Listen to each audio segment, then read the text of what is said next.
Inzamam, what kind of responses are you tracking since President Trump announced another pause on his threats to strike Iran's power plants? Well, Anna, this deadline was looming, but I think this delay was expected because bombing power plants right now in Iran would be a major escalation in this conflict. It would have huge impact to the millions of people inside Iran. It would essentially cripple them.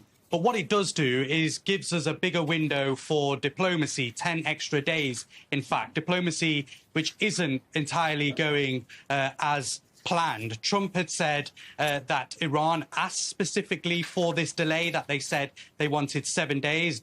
President Trump turned around and said, well, you can have 10. Iran saying that that simply isn't the case whatsoever. And they've doubled down on, in fact, keeping the Strait of Hormuz shut, not allowing 3 vessels through today, asking them to turn away. But Donald Trump said that the talks are going well, these talks for negotiations, Iran completely rejecting that once again. But it is, Anna, the Strait of Hormuz where Iran has the upper hand of this conflict. They essentially still have control of this waterway, and effectively it's having a huge impact on the global economy. We know 20% of the world's oil usually passes through there. Not a drop of that is passing through to allow many oils around the country, many countries around the world to get their oil. In fact, many countries are suffering as a result. But look, Anna, we're in a month now into this conflict. And despite all of the discussions, the talks, the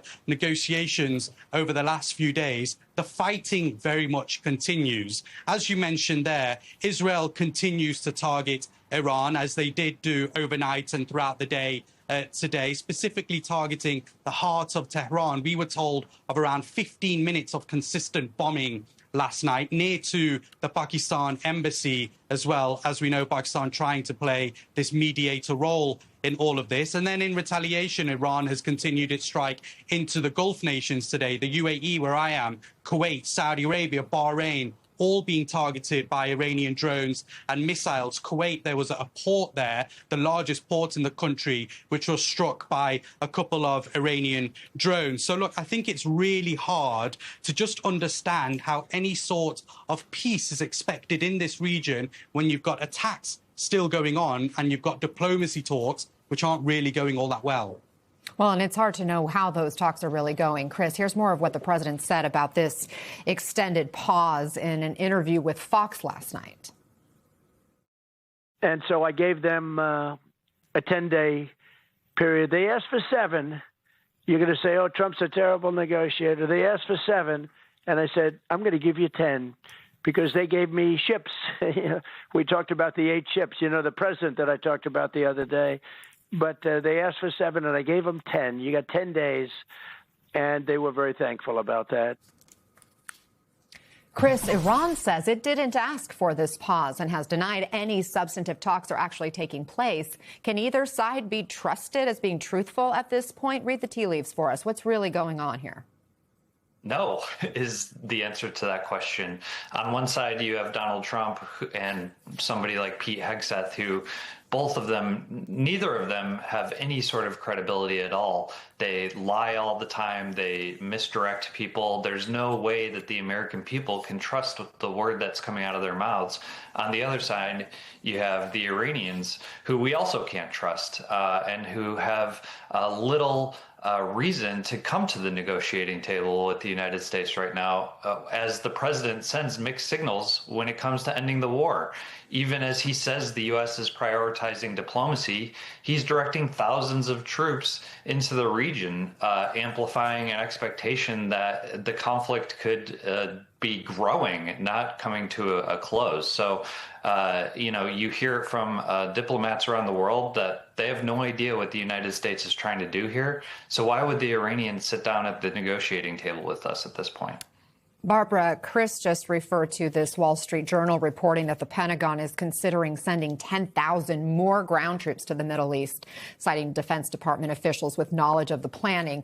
If discussions are going so well that the president's extending this pause, why weigh sending more troops?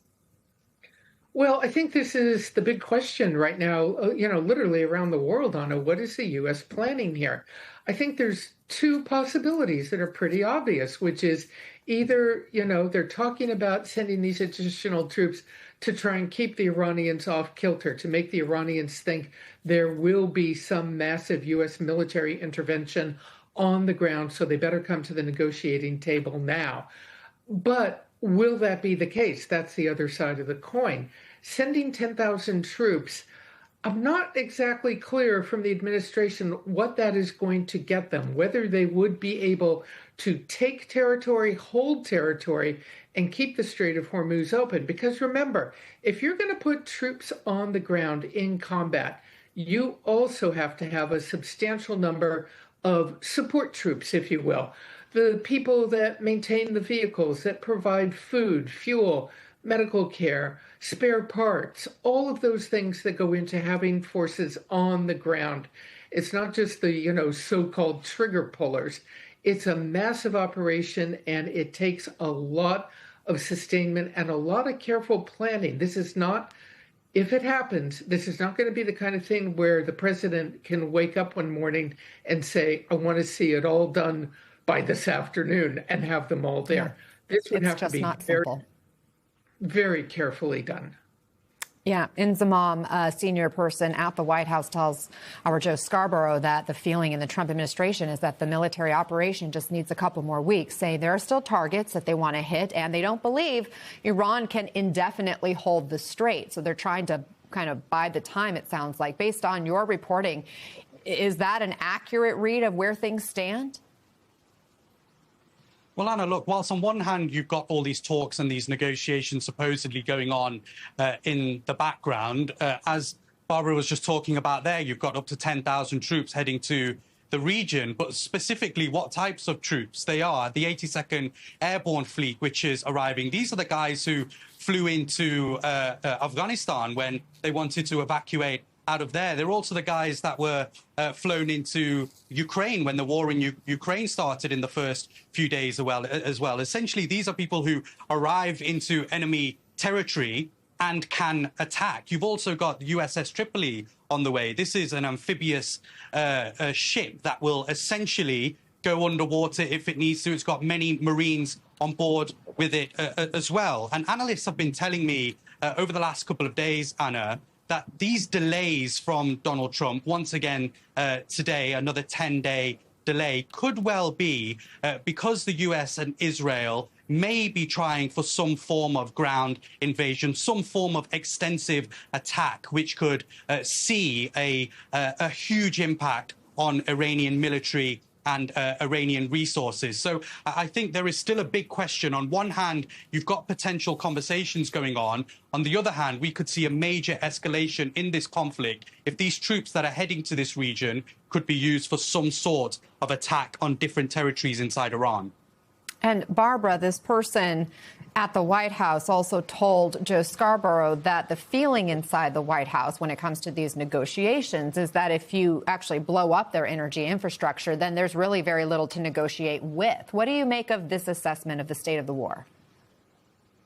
Well, if they want to do a major blow to the Iranian regime, that would be it. But as we're discussing, destroying civilian infrastructure could be classified as a war crime, potentially, depending. And two, it will upend truly world economy, world energy markets. Is that something the president wants to do?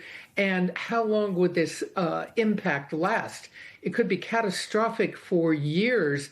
And we're already seeing the Gulf states reel from the destruction of their infrastructure. As we noted, there's a big strike in Kuwait earlier today on a port by the Iranians. It's hard to see how all of this would come back anytime soon. So I think the problem for Mr. Trump is to decide just how far in reality he really wants to go and what his intelligence community and national security advisors are telling him. And, of course, is he listening to them? Our colleague Jake Traylor has some new reporting on divides in the White House over this war. A senior White House official granted anonymity to speak candidly about the administration's thinking told Jake that Trump is calling the war already won is mostly hyperbole and said it's part of Trump just wanting to declare victory and move on. That official went on to say, quote, not that he regrets it or something, he's just bored and he wants to move on. Chris, what's your reaction to that? That sounds like the same Donald Trump that we've seen over and over and over, who treats situations like this as a game to be enamored with and quickly get bored with. But unfortunately, we've seen this movie before. Presidents promise quick, decisive action, and instead the United States gets pulled into drawn-out conflicts that cost billions of dollars and puts American troops' lives at risk. The American people still have not been told what success looks like or how this ends. Donald Trump wants to just, snap his fingers and be done with it because he's bored, when we're very deeply engulfed in a very serious situation in the Middle East that could spin out of control if it's not